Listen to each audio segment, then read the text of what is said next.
बिस्मिल्लाहिर्रहमानिर्रहीम। अस्सलाम वालेकुम students, welcome back to my channel all about maths with Sahar. आज की वीडियो क्लास 9 के लिए है। चैप्टर 6 है अलजेब्रिक मैनिपुलेशंस एंड एक्सरसाइज 6.3 है। तो हम स्टार्ट करते हैं इसका क्वेश्चन सेकंड, जो कि थोड़ा सा आपको डिफिकल्ट लगेगा, लेकिन अगर आप इसके कॉन्सेप्ट समझ लेते हैं तो इसमें कोई भी मुश्किल नहीं है। ठीक है। Use division method to find the square root of the following expression. First question है ना, वो हमने simple square root by factors find करना था, लेकिन अब जो सेकंड क्वेश्चन है वो हमारे पास क्या है, सिंपल डिवीजन मेथड से करना है। ठीक है। तो अब डिवीजन मेथड के ना कुछ स्टेप्स हैं, मैं आपको लास्ट में ना इसकी समरी भी बता दूंगी। ठीक है। तो वीडियो स्टार्ट करने से पहले जिन्होंने अभी तक मुझे इंस्टाग्राम और टिकटॉक पर फॉलो नहीं किया तो मैं डिस्क्रिप्शन में लिंक ऐड कर दूंगी, तो जल्दी से जाके आप मुझे फॉलो कीजिए। अगर आपको और क्यूरीज पूछनी है, कोई रिक्वेस्ट है जो बहुत ज़्यादा अर्जेंट है, आप मुझे इंस्टाग्राम पे डीएम कर सकते हैं, तो मैं उस पर पर्सनली फोकस करूंगी, पर्सनली जो है उसको एक्सेप्ट करूंगी। ठीक है। तो आप ये कर सकते हैं अगर आपको बहुत ज़्यादा ज़रूरत है। तो स्टार्ट करते हैं हम अपना क्वेश्चन। सबसे पहले आपने देख लेना कि जो भी आपको एक्सप्रेशन दिया हुआ है क्या वो डिसेंडिंग फॉर्म में है। डिसेंडिंग मीन्स कि जो हमारे पास पावर है ना किसी भी वेरिएबल की, वो क्या हमारे पास सबसे बड़ी है, उसके बाद छोटी, फिर छोटी, फिर छोटी एंड लास्ट पे सबसे छोटी। ठीक है ना, ये है डिसेंडिंग ऑर्डर। तो हमने देख लिया कि हमारे पास सबसे पहले एक्स की, उसने एक्स के अकॉर्डिंग अरेंज किया, तो हम ना एक्स के अकॉर्डिंग ही उसको देख लेते हैं। फर्स्ट करें, सबसे पहले हमारे पास आ गई वैल्यू एक्स स्क्र, फिर सिंपल एक्स यानी कि एक्स स्क्र के बाद x2 के बाद x1, फिर सिंपल x आ गया, यानी कि ऐसी वैल्यू जिसके साथ दूसरा वेरिएबल एग्जिस्ट कर रहा है। ठीक है, लेकिन x जो है वो 0 है। नेक्स्ट इसकी बात करते हैं, तो इसको x कंसिडर किया हुआ है। ठीक है। अच्छा, तो मैंने इनको एक डिवीजन मेथड की फॉर्म में इनको लिख लिया है। लिखना आपने स्क्वायर रूट की फॉर्म में, लेकिन इनको लेंथ की वाइज लिखना है। ठीक है। तो आपने सबसे पहले डिसेंडिंग ऑपरेशन कर लेना है, डिसेंडिंग फॉर्म में इसको लिख लेना है। मैंने आपको पहले भी बता दिया कि सबसे पहले हमारे पास x की जो वेरिएबल आपको नजर आ रहा है, फिर उसकी छोटी होनी चाहिए, फिर 0 होनी चाहिए। लेट करें अगर 4 होती, फिर 4 3 2 1 एंड सो ऑन, हमारी जो है वो लास्ट तक जाती रहेगी। इसी तरीके से नेक्स्ट x, अब यहाँ पे बच्चे गड़बड़ करेंगे वैसे ही अरेंज ही होती हैं वैल्यूज, लेकिन फिर भी आप लोगों के कंसेप्ट के लिए मैं बता रही हूँ। यहाँ पे हमारे पास दूसरा वेरिएबल है ना, तो पहले दूसरे वेरिएबल को कंप्लीट करेंगे। जो आपको फर्स्ट नजर आ रहा है 4x², तो 4 का आपने ऐसा परफेक्ट स्क्वायर लिखना है जिनको आपने मल्टीप्लाई करना है, तो आपकी यही वैल्यू आए। ठीक है। यहाँ और यहाँ आपने सेम वैल्यू लिखनी है। तो 4 कहाँ पे आता है, 2 2 ज़ा 4। ठीक है। अब x की बात करते हैं, तो x2 है, एक x हम यहाँ लिख देंगे, एक x यहाँ लिख देंगे। इस तरीके से हमारे पास मल्टीप्लिकेशन में ये सेम आ जाएगा और ये वैल्यूज भी हमारी सेम ही है। 2 2 ज़ा 4 एंड x और x को किया multiply according to exponential rule. जब हमारे पास बेसिस बिल्कुल सेम हो रही हो, वेरिएबल सेम हो और वो मल्टीप्लाई हो रहे हो, तो हम उनकी पावर्स को ऐड कर देते हैं। यहाँ पे 1 1 है, तो ये दोनों ऐड होके यहाँ पे स्क्वायरिंग आ जाएगा। ठीक है। इस चीज को आपने क्लियरली समझ लेना है कि यहाँ पे हमारे पास जो वैल्यूज है ना वो सेम सेम आए। ठीक है।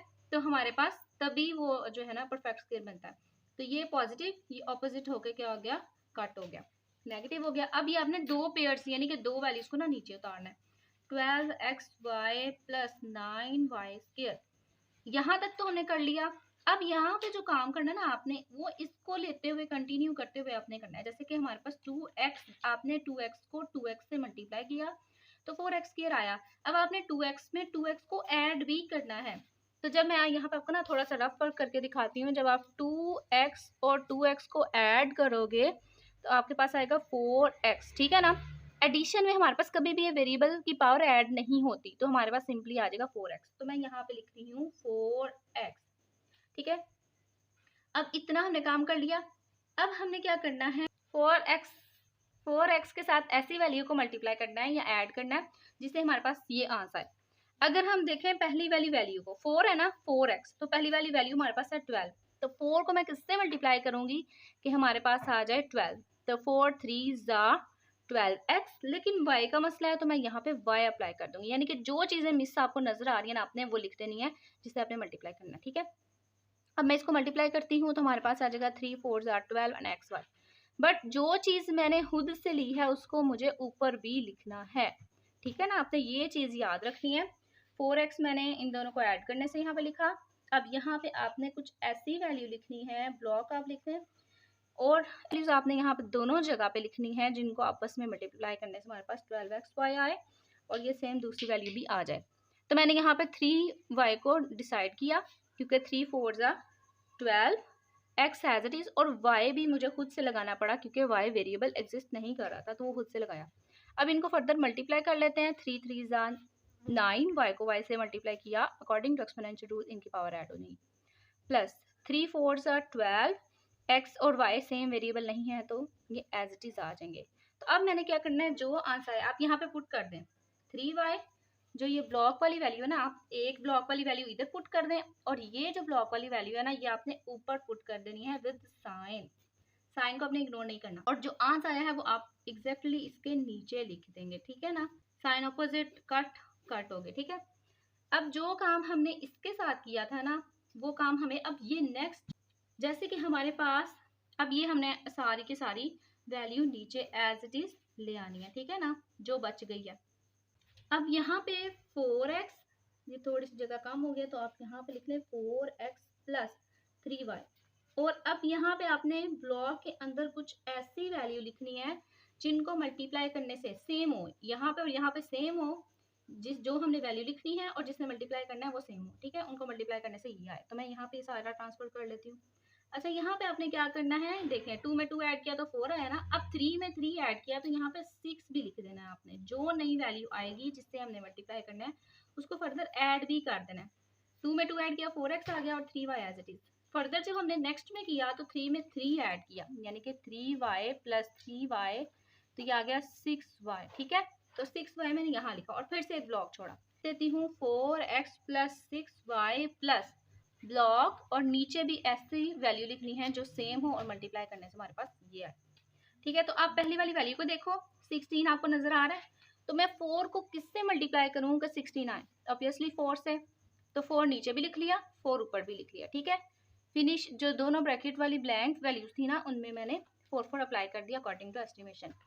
तो अब मल्टीप्लाई कर लेते हैं, 4 4 ज़ा 16, 4 6 ज़ा 24 एंड y। देखें साइन हमारे पास कोई भी नेगेटिव नहीं है, इसलिए हम प्लस का ही लगाएंगे, और 4 4 ज़ा 16 and variable as it is.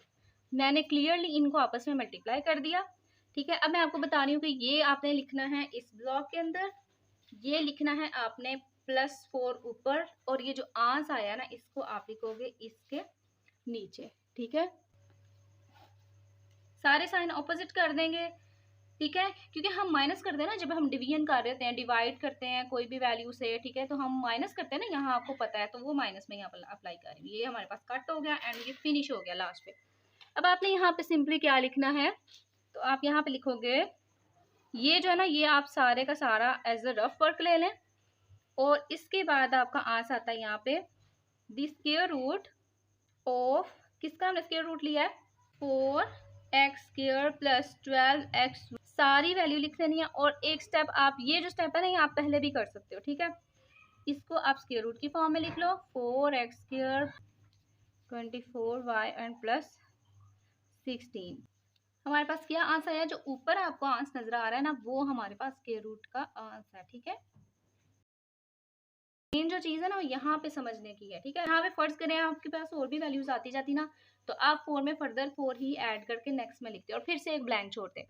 हर एक स्टेप में आपने यही करते जाना है कि सेम सेम वैल्यू को मल्टीप्लाई करना है, फिर उन्हीं को ऐड करके नेक्स्ट में लिखना है, फिर नई वैल्यू जो कि ब्लैंक में लिखनी है उनको मल्टीप्लाई करके उनका आंसर निकाल के फर्दर उसी नई ब्लैंक को उसी में ऐड करके फर्दर लिख देना और फिर से एक ब्लैंक छोड़ देनी है, ठीक है। ये काम जो है ना समझने वाला है, वैसे ये बहुत ज़्यादा आसान है।